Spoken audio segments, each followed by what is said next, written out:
video on these dehydrated oranges. So pretty simple to make. Cut the pith and the zest off from the outside, slice them, put them into the dehydrator, or dehydrate them in the oven. They're delicious. It's like eating little sweeties. They are crisp, they are sweet, they are orangey, they are a little bit tangy. So nice to eat.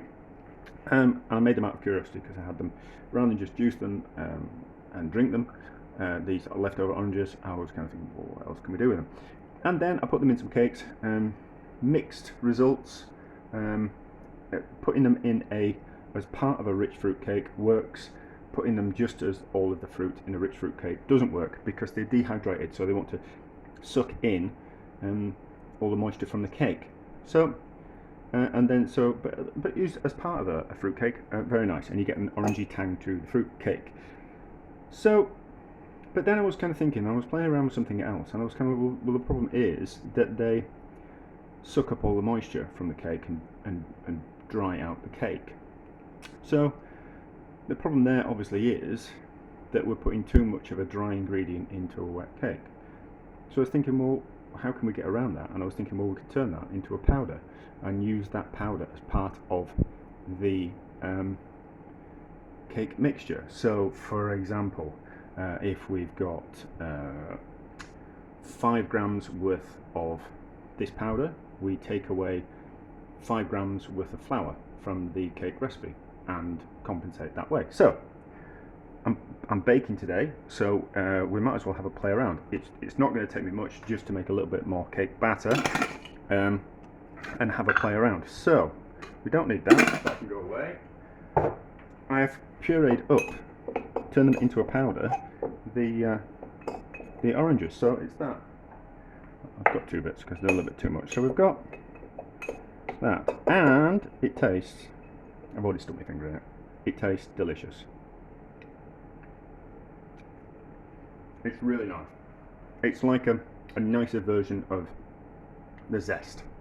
So my thoughts are, what we'll do is I've done a 3-egg cake mixture.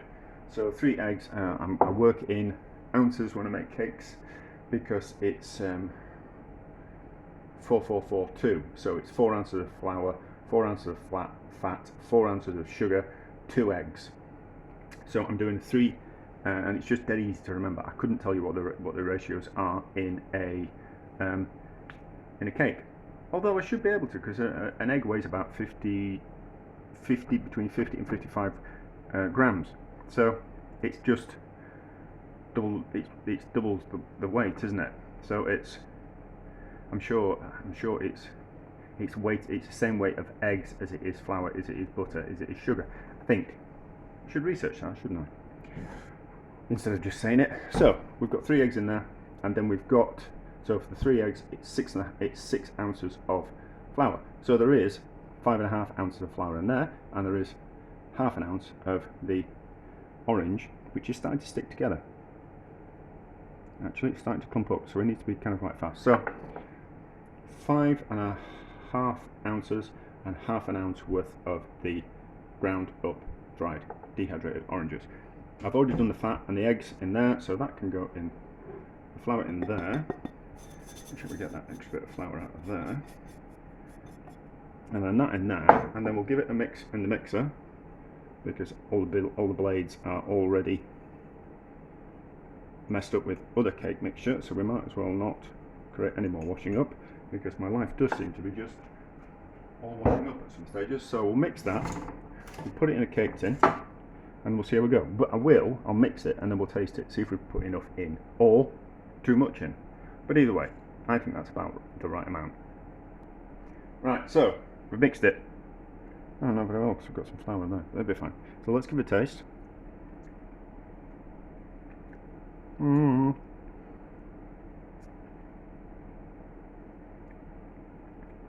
Can't really taste it, but I'm reluctant to put any more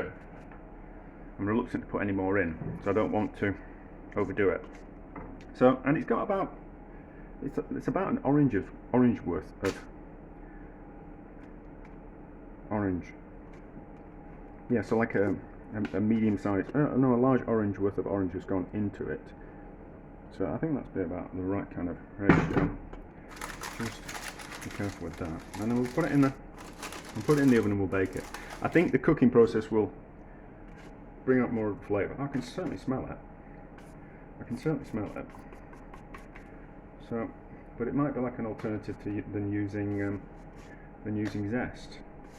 But you know, I'm just curious. And I was kind of thinking that when you make those like an orange and semolina cake, where you cook the oranges whole in water and then puree all that up and then add that to a polenta cake mixture, and you make that like a polenta or an almond kind of cake, don't you? So I was kind of thinking same kind of principle, but we haven't got the bitterness of the pith.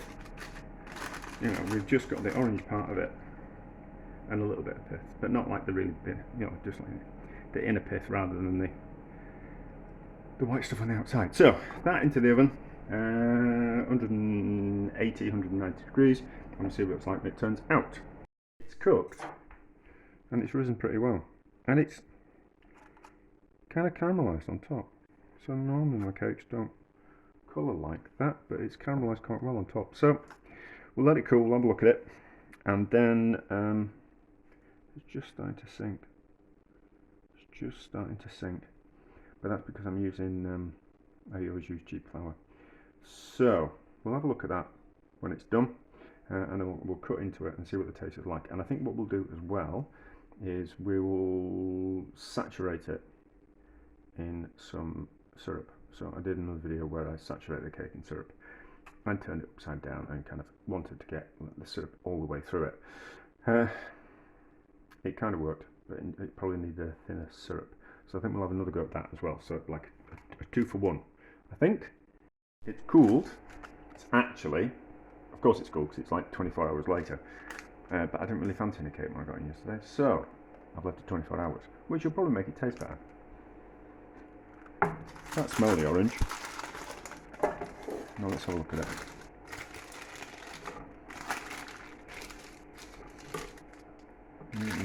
Cut through the paper. We'll cut that bit off.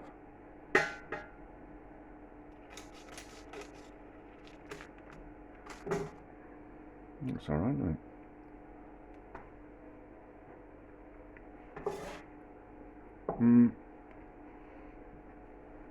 Could do with more orange.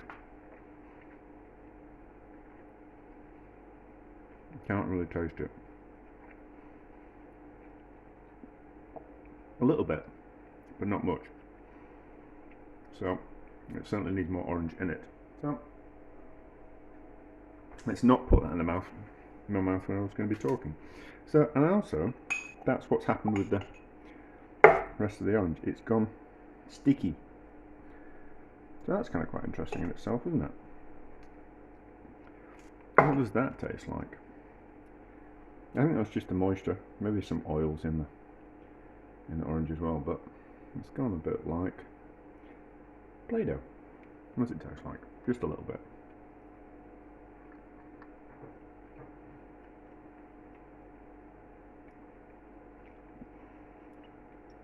Interesting. It's alright. It's not amazing. Right, so I need to find some syrup. Oh, that's a little bit overcooked, is that? Oh. I think my oven's on the way out, to be honest. I think that's caught on the back of the oven, because that side's alright, isn't it? But that side's not. So, I found some syrup, and we'll soak it. So, I've got some syrup, and I've melted it. It's gone a little bit crystallised in the bottom. So, I'm not going to use it all, and I'll probably end up having to use another syrup, type of syrup, when we top it up as well. So syrup in, it's hot, and then it's gone all crystallised in the bottom. That's another experiment, and then cake on top, and it should soak up from the bottom. the syrup I forgot. We've got that syrup. So if we press that down, we can see it's popping up from the side, so I don't really want to add too much more. It's going to burn my fingers.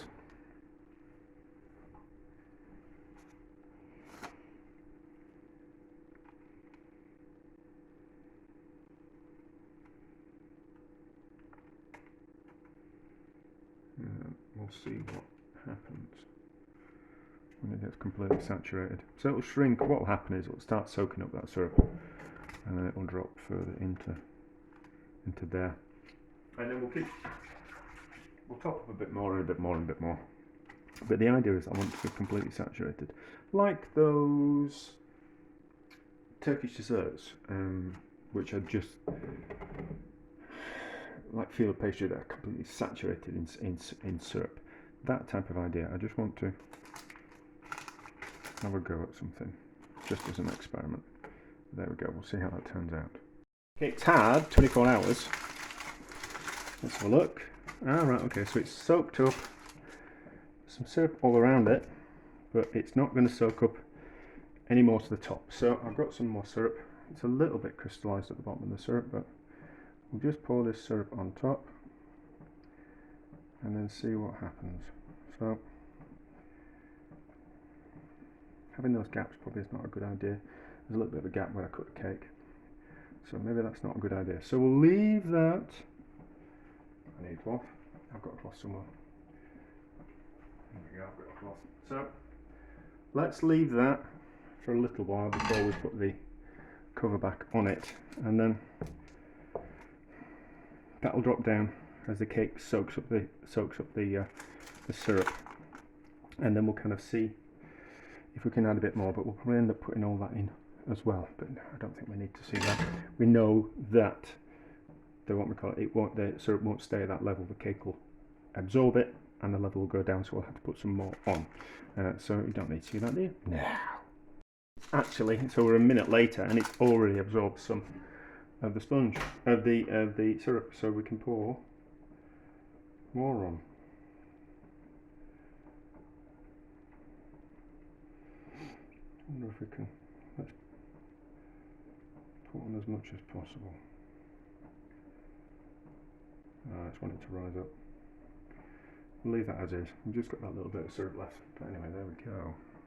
Right, so it was soaking overnight, was the cake, and then I've turned it over onto a tray because I didn't think we'd be able to get any more syrup in there.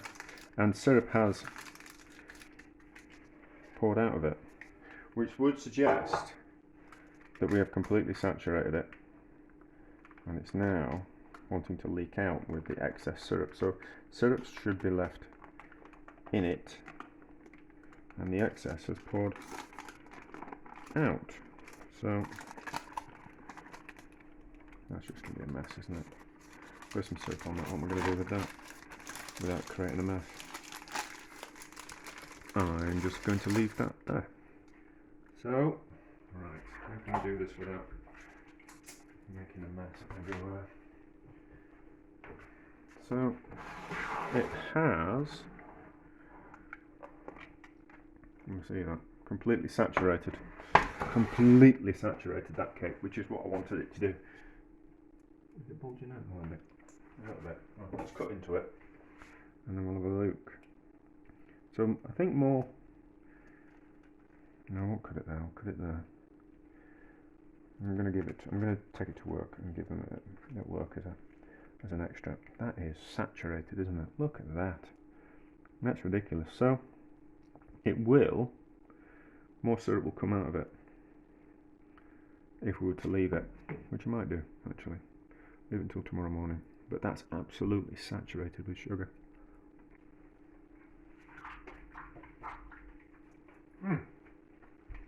I mean, it's ridiculous. That's just absolutely saturated. So more will fall out of it, like seep out of it over time. So I think I'll leave it overnight. But that works, and it doesn't have to be a thinner syrup. It can be quite a thick syrup. But that's just ridiculous. That's just ridiculous. That's going to give you diabetes, isn't that? But delicious.